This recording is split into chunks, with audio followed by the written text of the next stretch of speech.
Assalamualaikum warahmatullahi wabarakatuh dan selamat sejahtera. Sekali lagi kita bertemu dalam PDPR kata 4 untuk subjek Bahasa Melayu dan hari ini kita akan belajar aspek tata bahasa iaitu berdasarkan standard pembelajaran 5.2.1. Tema hari ini adalah tema 4 iaitu menjulang harapan di bumi bertuah. Standard kandungan pada hari ini ialah 5.2 iaitu memahami dan menggunakan golongan kata yang sesuai dalam pelbagai bidang.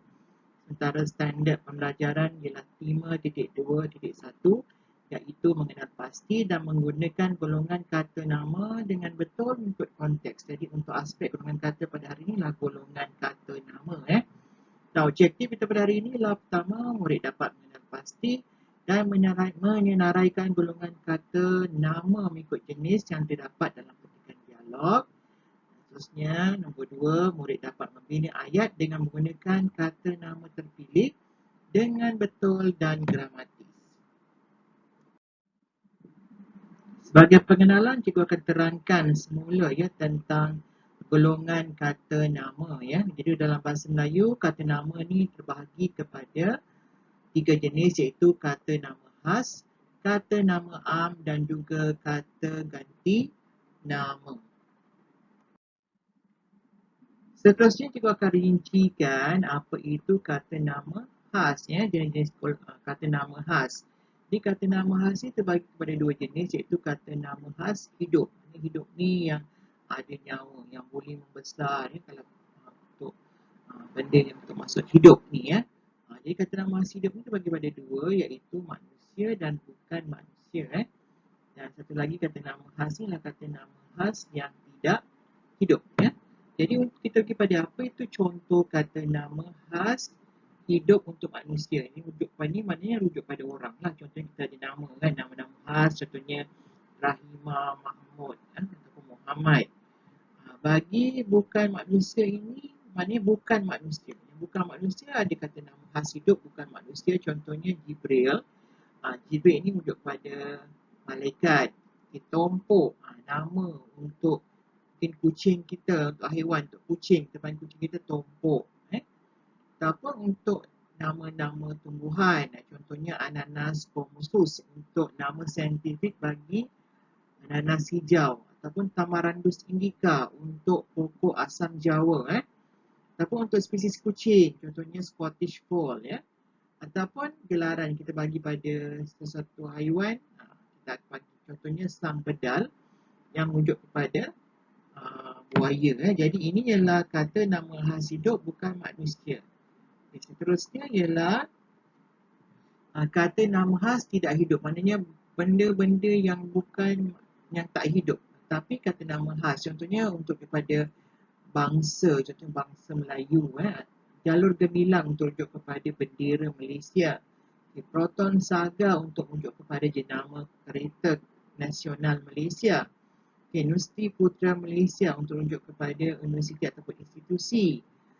Kapal Diraja Hang Tuah untuk rujuk kepada nama kapal layar ataupun kapal tentera laut. Piala Malaysia rujuk kepada nama pertandingan. Kelab JDT untuk rujuk kepada nama kelab. Majlis Daerah Batu Pahat untuk rujuk kepada Majlis Kerajaan Tempatan. Jepun untuk kepada negara. Marau untuk rujuk kepada agensi kerajaan. Marau kepada belajar masa cikgu ajar tentang akronim. SMK Senggarang rujuk kepada nama sekolah. Jadi ini semua termasuk dalam kata nama khas tidak hidup. Selanjutnya cikgu akan rincikan untuk jenis yang kedua iaitu kata nama am. Ini kata nama am ni terbagi pada 2 jenis iaitu kata nama am hidup dan kata nama am tak hidup. Ini sama juga macam kata nama khas. Kata nama am hidup ni terbagi kepada manusia dan bukan manusia. Sama juga dengan kata nama khas tadi. Sementara kata nama am tak hidup ni terbagi kepada institusi dan bukan institusi. Dan yang bukan institusi ni ada yang abstrak.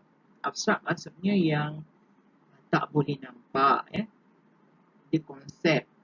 Dan abstrak ini berbilang dan ada yang tidak berbilang. Sementara yang konkret yang kita boleh nampak. Jadi kita pergi dulu kepada kata nama hidup untuk manusia. Contohnya guru, kanak-kanak, petani, jutawan, peminat. Ini ialah rujuk kepada kata nama hidup untuk manusia. Dan untuk bukannya manusia, contohnya gajah untuk nama haiwannya, untuk haiwan jin, bidadari, pokok, bunga, malaikat. Ini rujuk kepada kata nama hidup bukan manusia. Terusnya untuk kata nama tak hidup untuk institusi. Contohnya sekolah, hospital, persatuan, majlis, lembaga, pertubuhan, perbadanan. Ini semua adalah kata nama tak hidup. Terusnya kita pergi pada kata nama tak hidup untuk yang bukan institusi dan kita pergi kepada yang abstrak. Yang konkret dulu ya. Yang konkret. Contoh yang konkret yang kita boleh nampak seperti rumah, padang, jalan, bandar, sungai. Kita boleh nampak rupa rumah macam mana, padang macam mana rupanya. Dan yang konkret yang kita boleh nampak untuk dari segi fizikalnya. Sebenarnya yang abstrak ni yang saya kata tadi yang tidak nampak. Dalam konsep kita pergi pada yang berbilang. Berbilang ni maksudnya kata nama tak hidup abstrak yang berbilang yang kataan-kataan ni boleh menerima kata bilangan 1, 2, 3 tiap-tiap.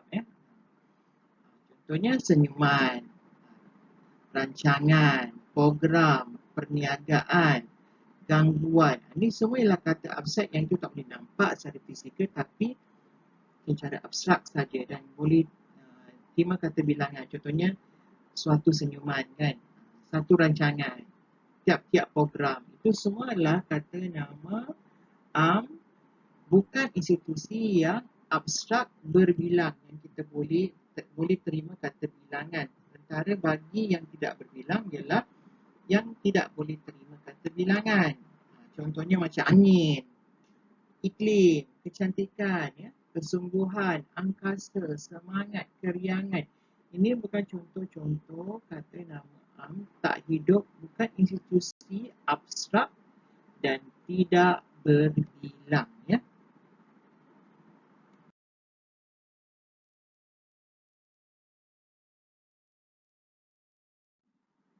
Kategori yang ketiga pula untuk kata nama inilah kata ganti nama. Kata ganti nama ni ataupun singkatannya KGN terbagi kepada kata ganti nama tunjuk dan kata ganti nama diri.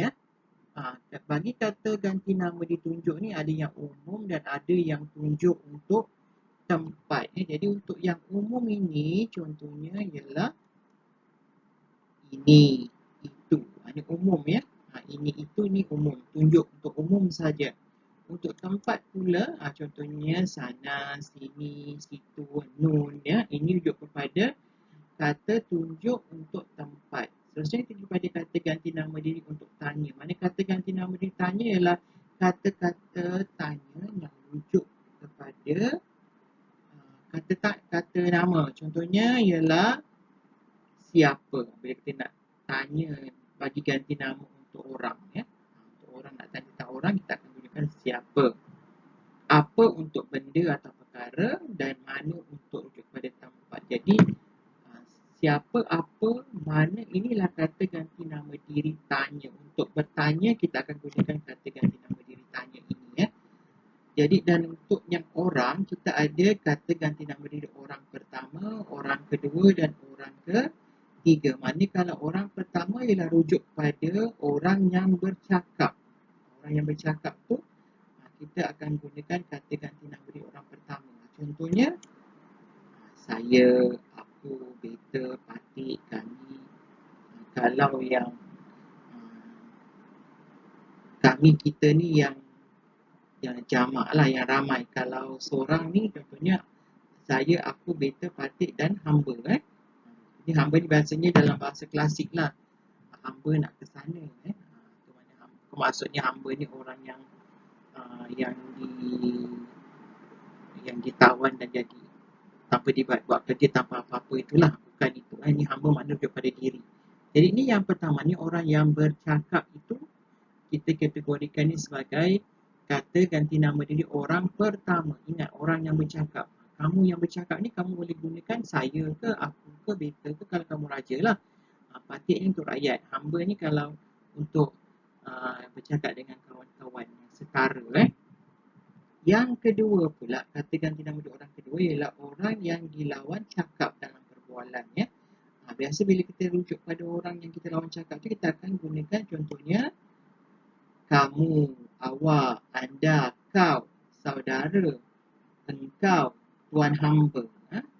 Kalau hamba tu untuk orang pertama biasanya akan rujuk pada kawan dan kata tuan hamba. Tuan hamba nak ke mana? Contohnya dalam bahasa klasik. Dan untuknya kata ganti nama diri orang kedua ini, penanda jamaknya tu biasa kalau akan tak tunjuk pada orang yang ramai, kita akan selalu gunakan kamu lah, kamu semua, awak semua, anda semua, saudara semua, tunjuk kepadanya orang yang ramai lah. Macam kita akan tandakan dengan semua untuk tunjuk pada tu, kepada jamak. Okey, yang ketiga ialah kata ganti nama diri orang yang kita memperkatakan individu ini ataupun kumpulan ini tetapi di luar daripada perbualan kita. Maknanya orang ketiga ni tidak hadir dalam perbualan kita. Jadi itu dikategorikan sebagai kata ganti nama diri orang ketiga. Contohnya seperti ia, dia, beliau, tuanku. Nya ni mana kalau dia di belakang, kita akan gantikan dengan nya. Untuk jamak mereka. Jadi ini ialah kumpulan yang di luar daripada situasi orang yang bercakap dengan orang yang dilawan cakap. Jadi contoh kita kata, saya nak ke kedai, kamu nak ikut? Boleh tak kita ajak dia? Dia tu mana orang yang di luar daripada perbualan orang pertama dan orang kedua. Jadi itu, sebab itulah dia itu termasuk dalam kata ganti nama diri orang ketiga. Seterusnya, bagi menguji pemahaman kamu dalam aspek kata nama dan jenis-jenis kata nama ini, jadi saya hendak kamu rujuk petikan dalam buku teks pesurat 48 dan 49, ada petikan dialog berkait ceritanya ataupun tajuknya lah Arnab si pencuri hati. Jadi kamu baca dialog ini dan dalam pembacaan itu saya hendak kamu menyenaraikan kata nama yang terdapat dalam petikan dialog berkenaan mengikut jenisnya. Jadi baca kamu ikut jenisnya. Jadi saya telah pun menyenaraikan jenis-jenis kata nama yang kamu kena senaraikan daripada petikan ini. Jadi inilah jenis-jenis kata nama yang saya hendak kamu senaraikan. Di setiap jenis itu saya hanya mahu kamu senaraikan 2 contoh sahaja. Jadi untuk kata nama khas, kamu cari yang kata nama khas hidup untuk manusia. Jadi cari 2 contoh. Seterusnya hidup yang bukan manusia, berikan 2 juga. Tidak hidup bukan manusia, cari 2. Ini untuk kata nama khas. Untuk kata nama am, cari yang kata nama am hidup untuk rujuk pada manusia. Dan yang hidup bukan manusia, tak hidup institusi, tak hidup tapi jenis institusi. Kemudian yang keempat, tidak hidup bukan institusi yang konkret, yang boleh nampak. Yang kelima ialah kata nama am tidak hidup bukan institusi dan abstrak. Abstrak sama ada abstrak itu berbilang ataupun tak terbilang, tak kisahlah. Yang penting kategorinya tak hidup, itu jenis bukan institusi abstrak yang tak boleh nampak. Sebenarnya kata ganti nama ni pertama ialah cari contoh kata ganti nama diri orang.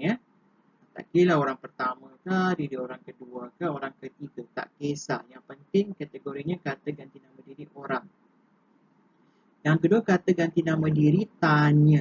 Untuk bertanya rujuk pada manusia, pada perkara, pada benda, pada tempat. Cari dalam petikan tu ada tak 3 yang saya tunjukkan tadi tu ada tak? Cari, senaraikan 2 saja. Kemudian yang terakhir ialah kata ganti nama tunjuk. Bagi contoh 2. Jadi ini yang kamu kena senaraikan contoh kata nama ini berdasarkan petikan Arnab si pencuri hati.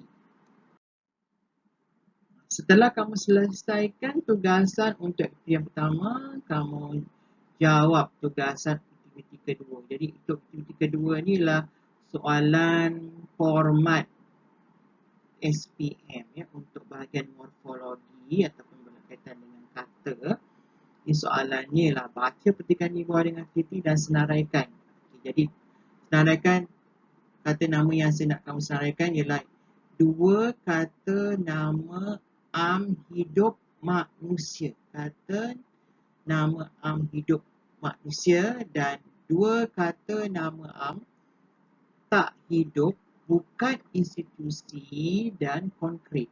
Cari dua kata nama am tak hidup bukan institusi dan hidup dan konkret. Yang konkret tak hidup bukan institusi, konkret. Jadi ulang kaji balik yang tak hidup bukan institusi konkret ni apa bendanya. Kemudian anda dikehendaki bina satu ayat anda sendiri daripada setiap perkataan yang dipilih untuk menunjukkan anda faham akan maksud dan penggunaannya. Jadi bina ayat sendiri, maknanya ayat sendiri jangan ambil ayat daripada petikan yang diberikannya. Anda tidak boleh menambah imbuhan, menukarkan imbuhan atau menggunakan kata ini sebagai peribahasa atau nama khas. Ini jangan ubah. Tak boleh ya. Jadi inilah petikannya. Petikannya daripada sebahagian dari petikan dalam buku teks halaman 51. Saya ambil satu perenggan sahaja. Jadi daripada petikan ini kamu analisis, senaraikan dua kata nama hidup manusia, dua kata nama tak hidup bukan institusi konkret. Inilah cara kamu hendak tulis jawapan. Jadi sebabkan nak dua kata nama am hidup, ditulislah kata nama yang kata nama am hidup manusia ni. Yang pertama apa dia, tulis katanya, tulis kat ruangan kata ni perkataannya. Perkataannya apa kat sini. Kemudian di bawah ni tulislah ayatnya yang mesti mengandungi kata yang kamu dah pilih itu ya. Sama juga yang kedua, kata nama am hidup manusia yang kedua yang kamu jumpa daripada petikan. Kemudian tulis kat sini katanya dan bawahnya tulis ayatnya. Terusnya ialah kata nama am tak hidup bukan institusi konkret. Cari perkataannya, kemudian ayatnya. Itu juga yang kedua, cari kata nama am tak hidup bukan institusi konkret. Senaraikan nama katanya dan bina ayat. Jadi inilah cara kamu nak jawab dalam peperiksaan supaya jawapan kamu tu nampak kemas. Itulah dua tugasan yang kamu kena selesaikan dalam PDPR pada kali ini. Cikgu ucapkan selamat belajar. Dan sebelum undur diri cikgu ucapkan sekian wabillahi taufiq wal hidayah. Wassalamualaikum warahmatullahi wabarakatuh. Dan salam sejahtera. Kita jumpa lagi dalam PDPR yang seterusnya.